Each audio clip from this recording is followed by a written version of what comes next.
Lakini pia nukta nyingine ya kumuota ng'ombe.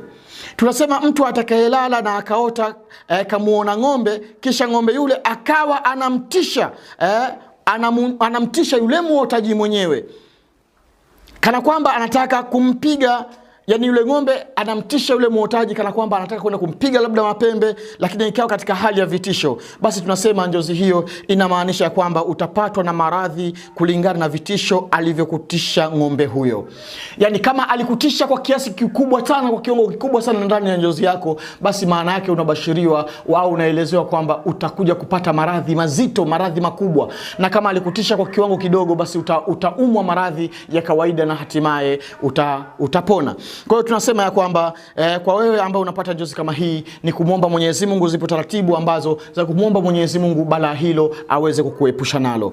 Lakini pia wapo watu nukta nyingine ya kumuota ng'ombe. Tunasema mtu atakayelala kisha akaota kuwa karukiwa na ng'ombe, yani yule ng'ombe kamrukia yule muotaji, basi njozi hiyo inakubashiria kwamba utapata shida nyingi sana, utapata shida nyingi sana, utapata mateso mengi sana katika maisha yako, utapata shida nyingi sana katika maisha yako, unaweza kuwa unaweza kuwa mbaya sana katika maisha yako, na kila mmoja akakuona wewe ni mtu mbaya.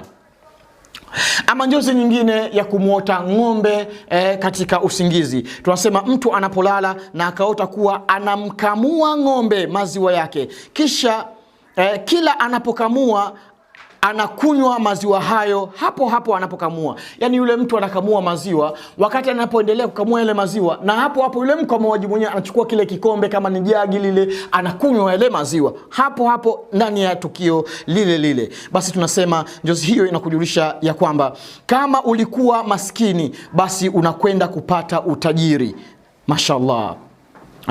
Kama ulikuwa maskini, unakwenda kupata utajiri. Lakini pia unakwenda na umaarufu wako utazidi kuwa juu, yani jina lako litatajwa sana, utakwenda juu sana, na mambo yako yatakuwa maarufu sana. Kama ni kazi yako itakuwa ni maarufu sana.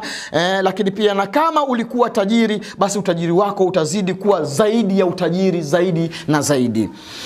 Ndugu zanguni, niishie hapa kwa nukta hii kuhusiana na njozi ya kumuota ng'ombe. Ina mambo mengi, ina sifa nyingi sana, lakini tumeona asilimia kubwa ya uotaji wa ng'ombe kuna mambo, bishara njema sana mwanadamu anakuwa anabashiriwa ya kwamba njozi ni kitu ambacho kinachokuelezea mazuri utakayokwenda kuyapata au ulionayo.